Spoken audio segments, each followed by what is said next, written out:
السلام علیکم ورحمۃ اللہ وبرکاتہ۔ حاضرین کرام، نفسا نفسی کے اس عالم کے اندر آج ہر شخص پریشان، غمگین اور ڈپریشن کا شکار نظر آتا ہے۔ کہیں کاروبار کی پریشانیاں ہیں، کہیں گھر بار اور اولاد کی پریشانیاں ہیں، اور کہیں بیماریوں سے شفا پانے کی پریشانیاں ہیں۔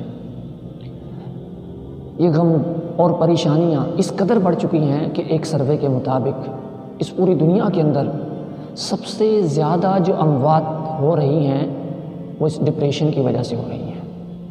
اللہ تبارک و تعالیٰ کا ہم مسلمانوں پر بڑا احسان ہے کہ اللہ رب العزت نے ہمیں ایک ایسے پیغمبر عطا فرمائے ہیں کہ قرآن کہتا ہے عزیز علیہ ما عنتم حریص علیکم بالمؤمنین رؤوف الرحیم، کہ اللہ نے تمہیں ایک ایسے پیغمبر عطا فرمائے ہیں کہ جن پر تمہارا غمگین ہونا، تمہارا تکلیف میں رہنا گراں گزرتا ہے۔ حریص علیکم بالمؤمنین رؤوف الرحیم، اور وہ تمہارے پرسکون رہنے سے، تمہارے خوشحال رہنے سے، تمہاری دنیا اور آخرت کے ثمر جانے سے خوش ہوتے ہیں، اس کے لیے خواہش مند رہتے ہیں، اور مومنوں پر بڑے شفیق اور رحیم ہیں۔ ایسے عظیم پیغمبر اللہ نے ہمیں عطا فرمائے ہیں، اور یقین کیجئے نبی کریم صلی اللہ علیہ وسلم نے اپنی امت کے لوگوں کو زندگی کے کسی بھی موڑ پر تنہا نہیں چھوڑا، اکیلا نہیں چھوڑا۔ زندگی کے ہر ایک قدم پر اللہ کے نبی صلی اللہ علیہ وسلم نے اپنی امت کے لوگوں کی رہنمائی فرمائی ہے، اپنی پیاری پیاری باتوں کے ذریعے رہنمائی فرمائی، اور نبی کریم صلی اللہ علیہ وسلم نے دعاؤں کے ذریعے سے اپنی امت کے لوگوں کی رہنمائی فرمائی ہے۔ مسند احمد کی حدیث نمبر 5576 ہے۔ نبی کریم صلی اللہ علیہ وسلم نے فرمایا کہ جو شخص اس دعا کو پڑھ لیتا ہے، غمگین ہے، پریشان ہے، اس پر غموں کے پہاڑ ٹوٹے ہیں، اگر اس دعا کو پڑھ لیتا ہے تو اللہ تبارک و تعالیٰ اس کے غموں کی جگہ پر خوشیوں کو لے آئیں گے۔ حاضرین، غموں کا ختم ہو جانا ہی آج بہت بڑی بات ہے۔ جو غموں کے حالات ہیں، جو پریشانیوں کے حالات ہیں، غموں کا ختم ہو جانا ہی بہت بڑی بات ہے۔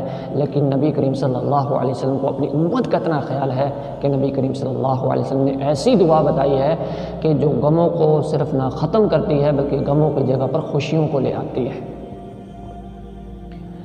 اب مثال سمجھیے کہ جس طرح سے آپ ایپس ڈاؤن لوڈ کرتے ہیں، کنورٹر ایپس، فوٹو کنورٹر جو فوٹو کو PNG میں کنورٹ کر دیتی ہے، یا APG میں کنورٹ کر دیتی ہے، یا ویڈیو MP3 MP4 میں کنورٹ ہوتی ہے، اسی طرح اس دعا کو اندر بھی اللہ تبارک و تعالیٰ نے تاثیر رکھی ہے کہ یہ دعا پڑھنے سے انسان کے غم کنورٹ ہو جاتے ہیں خوشیوں کے اندر۔ اللہ اکبر کبیرہ۔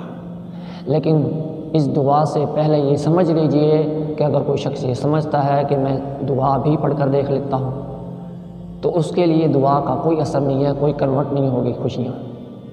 جو پورے یقین سے پڑھے گا، اللہ پر یقین کرے گا، اور یہ سوچے گا کہ میرے پیغمبر محمد صلی اللہ علیہ وسلم جن کا میں نے کلمہ پڑھا ہے وہ مجھ سے اتنا پیار کرتے ہیں، وہ مجھے تکلیف میں نہیں دیکھ سکتے، تو ان کی بتائی ہوئی ہر ایک بات حق پر مبنی ہے، سچ پر مبنی ہے۔ اسی بھروسے اور توکل کے ساتھ اس دعا کو جب پڑھے گا تو اللہ تبارک و تعالیٰ اس کے غموں کو نہ صرف ختم فرمائیں گے بلکہ اس کی غموں کی جگہ پر خوشیوں کو لے آئیں گے۔ یہ دعا غور سے سنیے۔ اس دعا کو بما ترجمہ میں ڈسکرپشن میں دوں گا، وہاں سے آپ دیکھیے گا، اس دعا کو یاد کیجیے گا۔ دعا یہ ہے: